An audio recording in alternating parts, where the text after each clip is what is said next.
was 27 years old, I left a very demanding job in management consulting for a job that was even more demanding, teaching. Ketika saya berusia 27 tahun, saya meninggalkan pekerjaan saya yang penuh dengan tuntutan pada bidang konsultan manajemen untuk sebuah pekerjaan yang lebih menuntut, yaitu mengajar. I went to teach 7th graders math in the New York City public schools. And like any teacher, I made quizzes and tests, I gave out homework assignments. When the work came back, I calculated grades. Saya mengajar matematika untuk siswa SMP kelas 7 di sekolah-sekolah negeri di kota New York. Dan seperti guru lainnya, saya membuat beberapa kuis, ujian, dan juga memberikan pekerjaan rumah. Dan ketika tugas-tugas telah dikumpulkan, saya memberi nilai. What struck me was that IQ was not the only difference between my best and my worst students. Hal yang mengagetkan saya adalah IQ bukanlah satu-satunya perbedaan di antara siswa-siswa yang terbaik dan siswa-siswa yang kurang terbaik saya. Some of my strongest performers did not have stratospheric IQ scores. Some of my smartest kids weren't doing so well. Beberapa dari mereka yang mendapatkan nilai terbaik tidak memiliki IQ yang luar biasa tinggi. Dan beberapa dari anak-anak yang paling cerdas tidak begitu berhasil. After several more years of teaching, I came to the conclusion that what we need in education is a much better understanding of students and learning from a motivational perspective, from a psychological perspective. Setelah beberapa tahun mengajar, saya dapat menyimpulkan bahwa yang kita perlukan dalam sebuah pendidikan adalah pemahaman yang lebih baik tentang murid dan pembelajaran dari sudut pandang motivasi dan sudut pandang psikologis. In education, the one thing we know how to measure best is IQ. But what if doing well in school and in life depends on much more than your ability to learn quickly and easily? Dalam pendidikan, salah satu alat ukur terbaik yang kita ketahui adalah IQ. Tetapi, bagaimana bila keberhasilan di sekolah dan kehidupan kita lebih banyak bergantung pada hal-hal selain dari kemampuan Anda untuk belajar dengan cepat dan mudah? So I left the classroom and I went to graduate school to become a psychologist. I started studying kids and adults in all kinds of super challenging settings. And in every study, my question was, who is successful here and why? Jadi, saya meninggalkan kelas dan pergi ke sekolah pasca sarjana untuk menjadi seorang psikolog. Saya mulai mempelajari anak-anak dan orang dewasa dari semua jenis latar belakang yang sangat menantang. Dan dalam setiap pembelajaran, pertanyaan saya adalah, siapa yang berhasil di sini dan mengapa? My research team and I went to West Point Military Academy.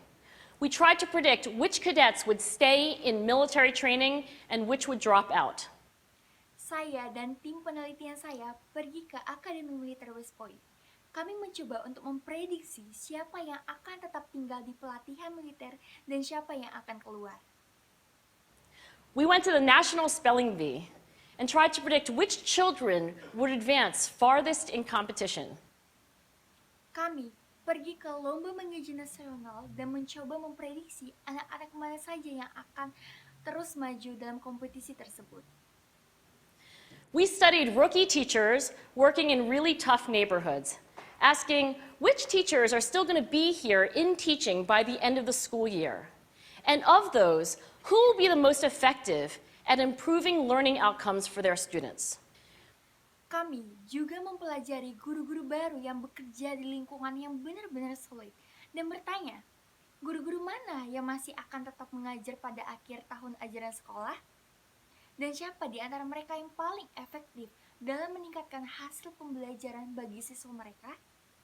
In all those very different contexts, one characteristic emerged as a significant predictor of success.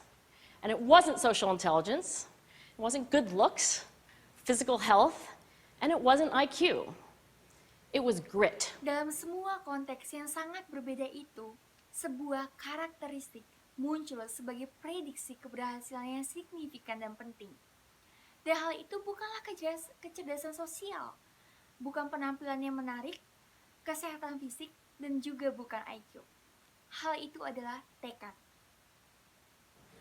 Grit is passion and perseverance for very long-term goals. Grit is sticking with your future, day in, day out, not just for the week, not just for the month, but for years, and working really hard to make that future a reality. Tekad adalah sebuah semangat dan ketekunan untuk menggapai tujuan dalam jangka panjang. Tekad melekat dengan masa depan Anda setiap harinya.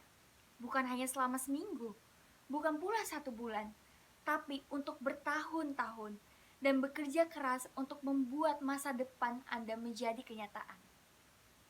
A few years ago, I started studying grit in the Chicago public schools. I asked thousands of high school juniors to take grit questionnaires, and then waited around more than a year to see who would graduate. Beberapa tahun yang lalu, saya mulai mempelajari tentang tekad di sekolah-sekolah negeri Chicago. Saya meminta para ribuan siswa SMP untuk mengisi kuesioner tentang tekad. Kemudian menunggu 1 tahun lebih untuk melihat siapa yang akan lulus. Turns out that grittier kids were significantly more likely to graduate, even when I matched them on every characteristic I could measure. Things like family income, standardized achievement test scores, even how safe kids felt when they were at school. Ternyata anak-anak yang lebih bertekad akan jauh lebih berhasil untuk lulus.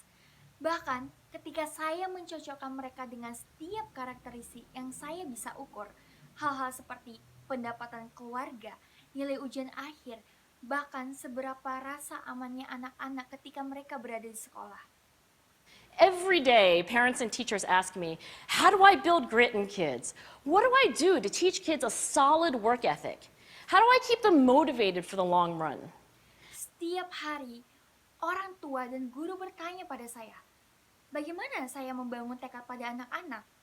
Apa yang harus saya lakukan untuk mengajari anak-anak untuk etika kerja yang kuat? Bagaimana cara menjaga mereka untuk tetap termotivasi dalam jangka panjang? The honest answer is, I don't know. What I do know is that talent doesn't make you gritty. Jawaban yang jujur adalah saya tidak tahu. Apa yang saya ketahui adalah bahwa bakat tidak membuat Anda memiliki tekad.